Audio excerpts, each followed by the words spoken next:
Алғаш болып бір залдан 2 тонна әйелдің шашын көргенде сәл есеңгіреп қалдым. 40 мыңдай әйелдің шашы деді гид. Бұл шашын кеңес әскері келеді деген уақытынан 4 күн ерте келіп қалып, немістер өртеп үлгермей қалғаны ғой. Әйтпесе қаншама тоннасы немістің сүңгуір қайықтарындағы теңізшілерге матрас болды, арқан болып өрілді. Киімдерді айтсай, советтер келе жатқанда тек киім жиналған 35 дәу қойманы жағып үлгермеген. Әйтпесе сол бейшаралардан сыпырып алған киімді неміс қоныс аударушыларына беріп отырған тегін. Келесі залдардан 12 мың кастроль, 110 мың жұп аяқ киім, 40 келі көзілдірік, 4 мың чемодан көрдім. Ал балдақ аяқ киім щеткасы, тарақтардың санында тіптен есеп жоқ. Қарап отырсаңыз, концлагердің зауыттан кем емес пайда берген. Заттай пайдадан бөлек күніне орташа 12 келі алтын тауып отырған. Қайдан дерсіз? Тұтқындардың аузынан қағып алған алтын тістерден. Бұл қасапханаға күн сайын 10 эшелон адамды төгіп отырған. Әр эшелонда кемі 40-50 вагон болса, әр вагонда 50-100 адам деп есептей беріңіз. Мал таситын вагонның өзінде кішкене тесіктері болады. Мынадан ауа кіру мүмкін емес. Және суық болған кезде сыртта 40 градус болса, ішінде 60 градус деген секілді. Және мынаның ішіне 70-тен 100 адамға ішін салған. Және немістер одан әрі азғындықтың үлгісін көрсетіп, осы вагон ішіне 120 адамды тұрғызып тасымалдаудың түрін тапқан. Пойыз бірнеше күн жүрген адам өлсе де ол құламай, тікесінен тік тұрған күйі тірілермен бірге жеткен.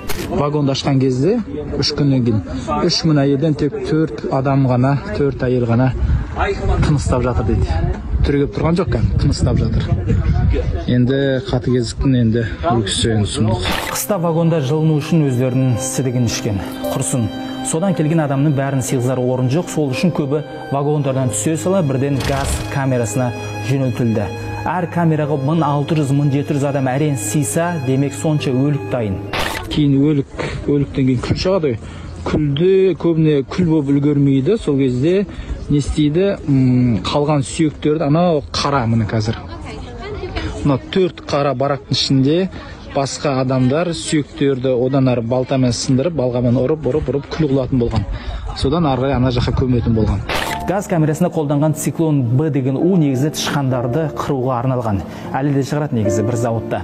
Өндірісі өте арзан. Әрі бар жоғы 4 келесі 1000 адамды өлтіруге жеткен. Сосын осы тақырыпқа арналған қандай фильмді қарасаңыз да газ камерасына кірген адамдар бір минут қиналады да тұрайып сестейіп қалады ғой. Шын өмірде әлгі газдан адам ішінен жанып жатқандай әсермен аузы мұрнынан қан кетіп 20 минут азаптанып барып өлген.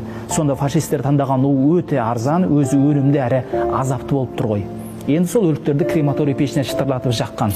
Крематорий құрбосқа жанбас үшін оны 2 адамның қасына кішкентай балаларды, кішкентай әйелдерді тығып жіберетін болған бір пештің ішіне.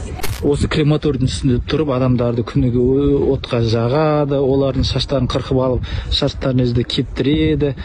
Көпшілігі осының үстінде тұрғандардың көпшілігі есінен ауысып кеткен дейді, отқа өзімен бірге кірген.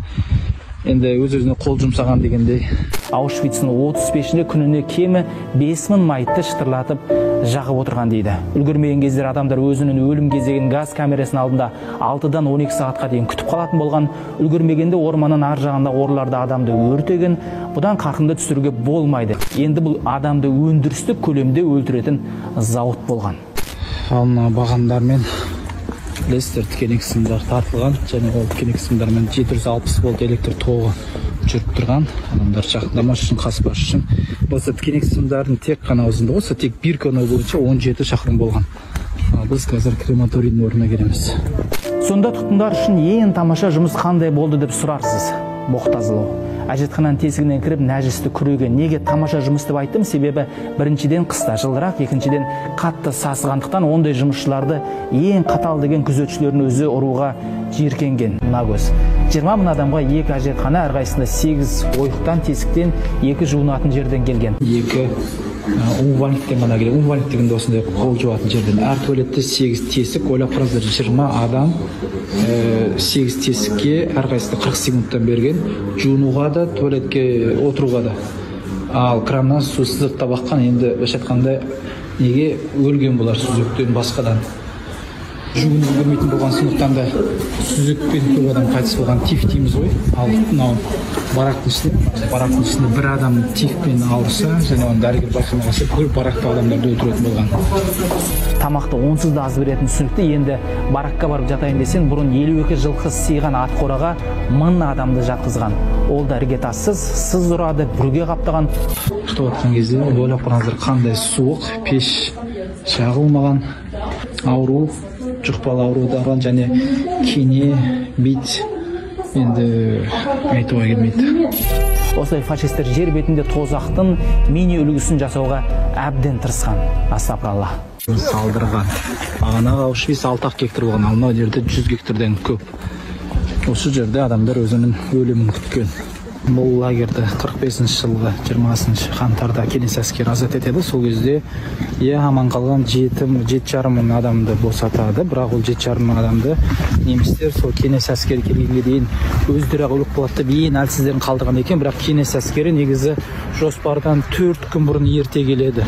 Сол үшін де жаңағы 7,5 мың адамды аман сатып қалу мүмкін болды. Әрине бәрін емес, өйткені әбден енді өлім мен өмірдің арасында жатқан, тамақ берсе қарны жарылып кететін, оларды кеңес дәрігерлері тіпті қалай емдерінде, қалай тамақ берерінде білмеген.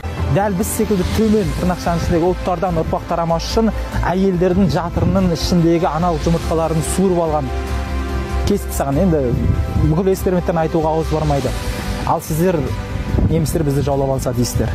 Солай бірден істеу керек болды деген соң бірден істедік. Бүгінге бітті.